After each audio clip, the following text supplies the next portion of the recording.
Headlines प्रायोजक राम बंधू आचार, आपला टेस्ट पार्टनर। कबूतरखान्यावरून मुंबई हायकोर्टाने राज्य सरकारला फटकारलं। कबुतरांच्या खाण्याचा विचार करू नका, लोकांच्या आरोग्याचा विचार करा, हायकोर्टाच्या कानपिचक्या।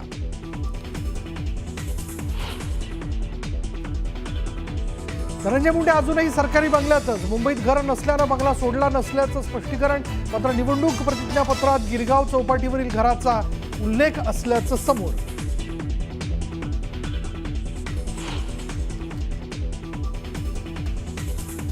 धनंजय मुंडेंचं मुंबईत 3 फ्लॅट, करुणा मुंडेंचा दावा तर मुंबईत घर नसल्याचं धनंजय मुंडे खोटं सांगत असल्याचाही आरोप।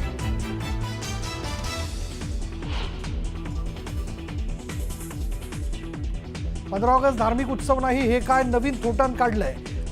चिकन मटन बंदीच्या मुद्द्यावरनं संजय राऊतांची जोरदार टीका।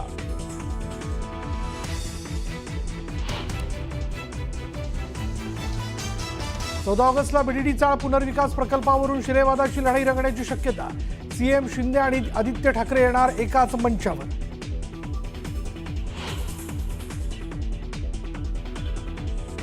गणेशोत्सवाला राज्योत्सवाचा दर्जा दिला जाणार, लवकरच याबद्दल एक आराखडा तयार करणार। फडणवीसांच्या उपस्थितीत गणेश मंडळांची बैठक संपन्न, तर ऑपरेशन सिंदूरबद्दल जनजागृती करण्याच्या सूचना।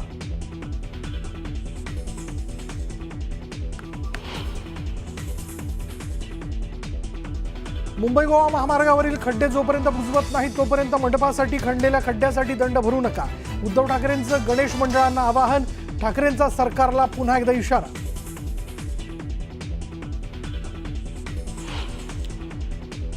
दादरमधील कबूतरखान्याजवळ मराठी एकीकरण समितीच्या आंदोलनात राडा, पोलिसांकडून आंदोलकांची धरपकड, मराठी एकीकरण समिती आक्रमक।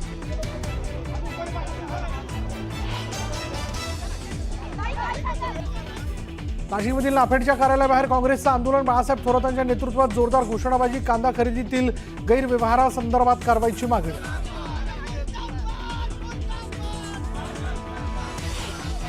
सोलापूरमध्ये मुसळधार पावसामुळे पूरस्थिती, तुफान पावसामुळे रस्त्यांना तळ्यांचं स्वरूप, जनजीवन विस्कळीत।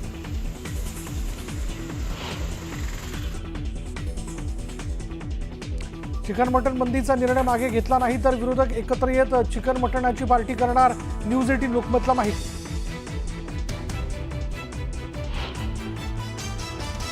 मुंबई आग्रा महामार्गावरील उमराणेजवळ एसटी बसचा भीषण अपघात, 28 प्रवासी जखमी, 4घांची प्रकृती गंभीर।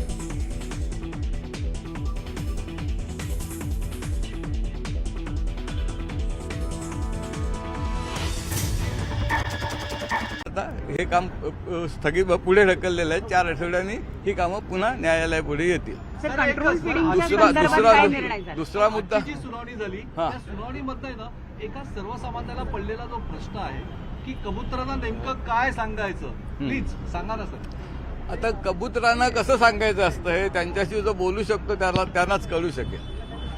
मुद्दा असा आहे की आजपर्यंत कबूतरखाने आपल्याकडे वेगवेगळ्या ठिकाणी मुंबईत कबूतरखाने होते आणि आहेत। त्या कबूतरखान्यामध्ये वर्षानुवर्ष कबुतरांना दाणा खाणं घातलं जायचं। हेही खरं आहे की ह्याच्यामुळे अनेक लोकांना काही विशिष्ट प्रकारचे, विशेषतः फुफ्फुसाचे आजार झाले आणि माणसाचं आयुष्य हे सर्वात महत्त्वाचं आहे। न्यायालयाच्या दृष्टीने माणसाचं आयुष्य हे सर्वात महत्त्वाचं आहे। घटनेच्या 21व्या कलमाअंतर्गत हा मूलभूत अधिकार प्रत्येक माणसाला, नुसतं नागरिकाला नाही तर हिंदुस्थानातल्या प्रत्येक माणसाला अधिकार दिलेला आहे। त्या अधिकाराचा विचार करता न्यायालयाचं मत असं पडलं की ह्यांनी जर एवढे गंभीर परिणाम तब्येतीवर होत असतील, माणसाच्या तब्येतीवर, शरीरावर होत असतील, तर ह्याचा काहीतरी गंभीरपणे विचार करायला पाहिजे। आणि न्यायालयही तज्ज्ञ नाही किंवा वकीलही तज्ज्ञ नाहीत त्या विषयातले, त्यामुळे त्यातली तज्ज्ञ लोक जी आहेत, म्हणजे एम्स हॉस्पिटलचा डीन नेमलेला माणूस, डायरेक्टर ऑफ हेल्थ, महानगरपालिकेचा मुख्य हेल्थ ऑफिसर, अशा प्रकारची UD म्हणजे की नगर विकास डिपार्टमेंट, ॲनिमल वेलफेअर बोर्डाचा सरकारी केंद्र सरकारचा माणूस, अशा प्रकारची त्यांनी थोडक्यात जी समिती नेमलेली आहे ती त्यातल्या तज्ज्ञ लोकांची समिती आहे।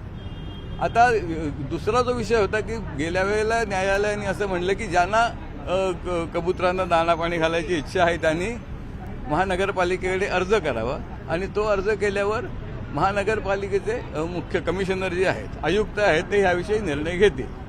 त्याच्यात असेही सूचना दिल्यात न्यायालयाने आधीच्या हुकुमातही म्हणलं होतं की ह्या संदर्भात असे जर काही अर्ज आले तर ज्या ज्या लोकांवर ह्याचा परिणाम होऊ शकतो त्या सर्वांचं म्हणणं ऐका.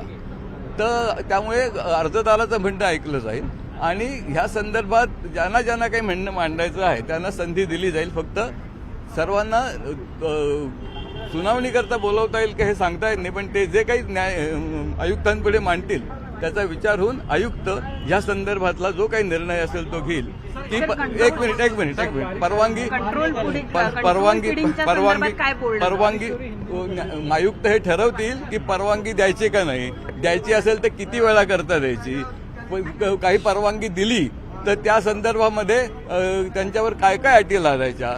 अटी म्हणजे ज्या स्वच्छतेच्या असतील, ज्या डिसइन्फेक्शनच्या असतील, फ्युमिगेशन असेल. सर तोच मुद्दा समजला नाहीये की जी लोक खाऊ घालतील त्यांच्यावरच त्या स्वच्छतेची जबाबदारी हो म्हणजे त्यांनी नियमभंग केली नाही तिथला नियमभंग होईल आणि ही फक्त जो महानगरपालिकेचा आत्ताचा निर्णय आहे की अशा ठिकाणी म्हणजे पब्लिक प्लेसेसमध्ये सार्वजनिक ठिकाणी पक्ष्यांना खायला दाना पाणी घालू नये, ज्यामुळे लोकांच्या तब्येतीवर परिणाम होईल, शरीरावर परिणाम होईल. तर त्यामुळे ह्या संदर्भात हे नियंत्रित करता हा जो विचार मी म्हटलं तर तो विचारच चाललाय, कारण सगळ्यांचं म्हणणं ऐकल्यावर आयुक्त त्याचे अंतिम हुकूम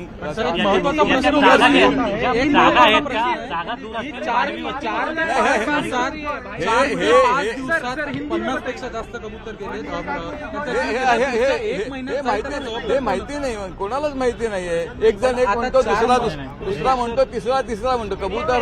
कबुतरा उडणारा पक्षी आहे.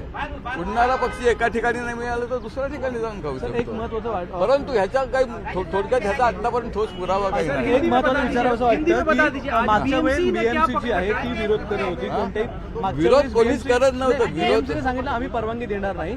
आज मात्र बीएमसी परवानगी देणार नाही असं नाही. हे तुम्ही डोक्यातनं काढून टाका. काय काय चर्चा चालली होती त्या चर्चेत हे सांगितलं गेलं, पण आयुक्तांनी अजून कुठलाही निर्णय घेतलेला नाही. आयुक्त सगळ्यांना संधी देतील आणि मग त्यांचा निर्णय घेतील. जे काही म्हणणं होतं यांचं की काय प्रकारे निर्णय होऊ शकतो ते मी सांगितलं की अर्ज पूर्ण फेटाळले जाऊ शकतात किंवा त्यांना काही काळाकरता परवानगी दिली जाऊ शकते, काही ठिकाणी परवानगी दिली जाऊ शकते आणि त्यात सुद्धा स्वच्छतेच्या आणि इतर सर्व गोष्टी या त्यांनी पाळल्याच पाहिजेत असा आग्रह धरून अशा परवानगी देण्याचा विचार होऊ शकतो. आत्ता कुठलीही परवानगी दिलेली नाही. आत्ता आयुक्तांनी कुठलाही निर्णय घेतलेला नाही. हिंदी में बता दीजिए आज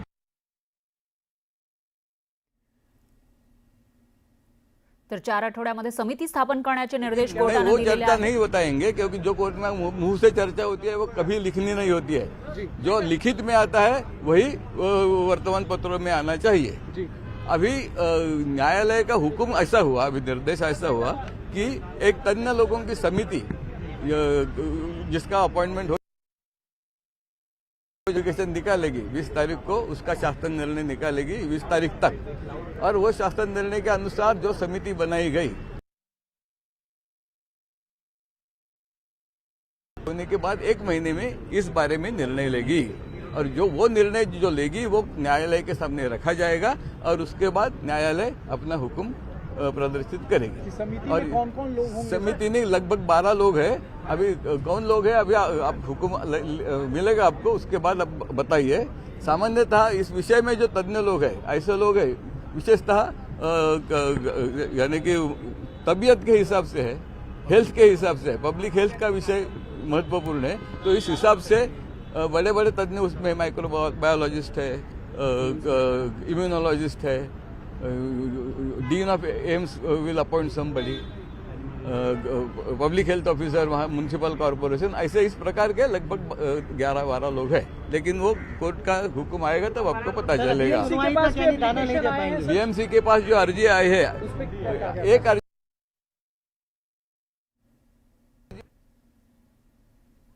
तर सरकारी वकील हे आता कोर्टामध्ये कशा पद्धतीने युक्तिवाद झाला ते सांगतायत. 4 आठवड्यामध्ये म्हणजे 20 तारखेपर्यंत समिती स्थापन केली जाणार आणि त्यामध्ये 12 सदस्य असतील. ते अभ्यास करून जे निर्णय घेतील त्यावरून आता न्यायालय आपला निकाल देईल असं त्यांनी सांगितलेलं आहे. आणि याशिवाय तोपर्यंत कबूतरखाने सुरू होणार नाही, त्यावर बंदी असेल असंही त्यांनी स्पष्ट केलंय.